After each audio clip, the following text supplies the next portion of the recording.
সবসময় খারাপ হবে না। আমরা যদি খেলার মাঠে যারা খেলোয়াড় আমাদের যুব সমাজ বা আমাদের Star TV 23.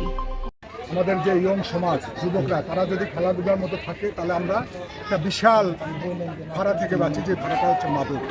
এই মাদক থেকে বাঁচার জন্য আমাদের মাননীয় প্রধানমন্ত্রী জননেত্রী শেখ হাসিনা এই মেয়েদেরকেও খেলাধুলায় উৎসাহিত এবং খেলাধুলায় এগিয়ে নিয়ে যাওয়ার জন্য আমরা একটি কার্যক্রম গ্রহণ করেছি এবং এবারে গতবারের মতো এবারও আমরা প্রীতি ম্যাচ এই ঢাকা বিভাগ এবং রংপুর বিভাগ আজকে আপনারা নিজেরাই সচক্ষে দেখলেন এই মাঠে, এবং আমরা আগামী অক্টোবরে এই মহিলা প্রমিলা ফুটবল হবে না, খারাপ হবে না।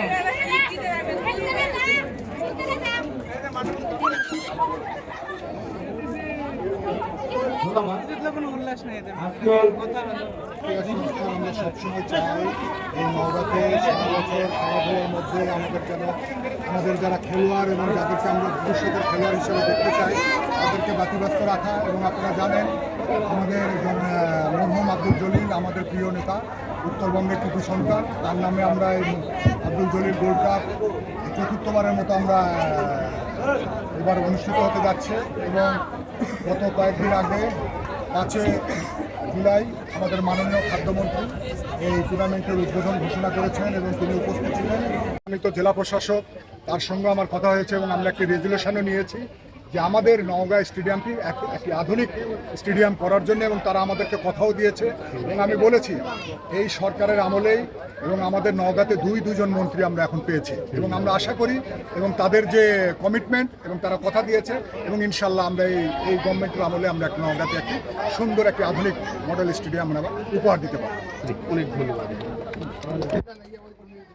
আবারও সচেতন নিয়ে অংশগ্রহণ করতে পারি এবং সুন্দর খেলা একটা উপহার দিতে পারি, আর সেখান থেকে যেন আরো ভালো পর্যায়ে অনেক প্লেয়ার বের হতে পারি।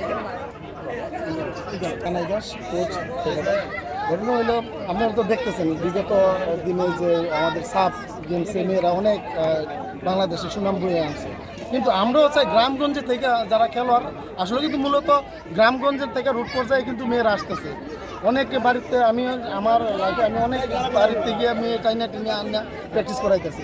যেরকম আজকের খেলা সুন্দর এই যে আয়োজন কমিটি যে একটা সুন্দর একটা প্রীতি ম্যাচ করছে, আমরা চাবো যেন আরও এরকম প্রীতি ম্যাচ বা একটা 8 টিমের টুর্নামেন্ট করলে আমার মনে হয় আরও ভালো হবে, আরও মেয়েরা উৎসাহিত হবে এই খেলার জন্য। তবে আমি আয়োজন কমিটিকে ধন্যবাদ জানাই। আজকের যে প্রীতি ম্যাচটা হয়েছে খুব সুন্দর একটা প্রীতি ম্যাচ হয়েছে, এরকম যেন বেশি আরেকটা বিষয় হলো যে এই জাতীয় ম্যাচ এগুলা আমার মনে হয় যে গার্জিয়ানরা যদি মেয়েদের একটু সাপোর্ট করে সেক্ষেত্রে অনেকটা ভালো হবে, ঠিক না? অনেক গার্জিয়ান কিন্তু আসতে দেয় না, মেয়েদের খেলাধুলা আসতে দেয় না, পছন্দ করে না। তারপরে যারা আসে কিন্তু তারা ওভারঅল মানে আর গার্জিয়ানরা ওভারটেক করে এই ফুটবলে আসে, তাই না? আপনাদের মাধ্যমে আমি সরকার সহযোগিতা, হ্যাঁ 100% সরকার তো এমনি সহযোগিতা করতেছে, কিন্তু আরেকটু যদি করে তাহলে আরও একটু ভালো হবে, ঠিক আছে? এটা আসে আপনাদের মাধ্যমে, ঠিক আছে? ধন্যবাদ।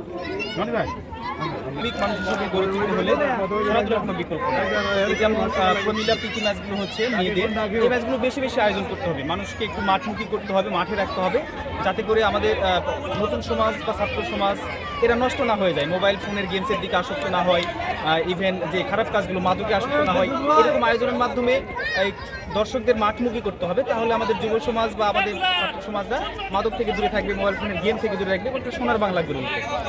এটা আরেকটু সংক্ষেপে সেটা হলো যে আসলে আমরা যদি যে মাঠের খেলাগুলো আমাদের এই তরুণ সমাজকে মাঠমুখী করতে হবে। এখন যে মাঠগুলো গ্রাম অঞ্চলে হারিয়ে যাচ্ছে, এই মাঠগুলোকে জেগে তুলতে হবে এবং এই মাঠগুলোতে খেলা দিতে হবে। এতে করে আমাদের এই সমাজের ছেলেমেয়েরা মাঠমুখী হবে এবং এই মোবাইল ফোনের গেমস থেকে বেরিয়ে আসবে, আর্টিফিশিয়াল গেমসগুলো থেকে বেরিয়ে এসে এই মাঠের খেলাগুলিতে যখন তারা থাকবে তখন তাদের যে দৈহিক মানসিক একটা সাধন বা একটা সুস্থ থাকা সেটিও ঘটবে বলে আমরা মনে করছি। কথাই সব আপনি একটা গুরুত্বপূর্ণ কথা বলছেন, যে বিষয়টা হচ্ছে বাংলাদেশের তরুণ যুব সমাজকে আমরা যদি খেলার মাঠে সম্পৃক্ত করতে পারি, এটা অবশ্যই আগামী প্রজন্ম যে আমাদের একটা ফুটবল ফলক সৃষ্টি করবে। আপনি জানেন যে আসলে বর্তমান যে প্রধানমন্ত্রী রয়েছেন তিনি খেলার এবং সংস্কৃতির প্রতি অত্যন্ত যত্নবান, এবং বাংলাদেশের ক্রীড়ার প্রতি তাদের যে একটা কনসার্ন রয়েছে এটা নিঃসন্দেহে এটার প্রতিফলন আমাদের সামনে আসতেছে এবং আসতে থাকবে।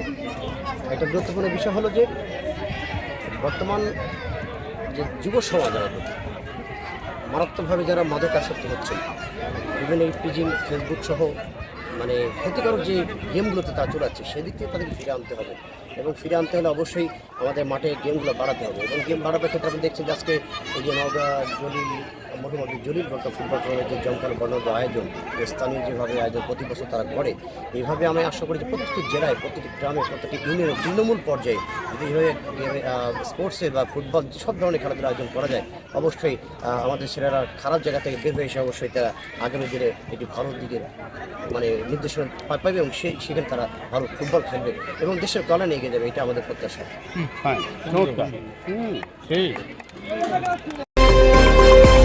Star TV 23.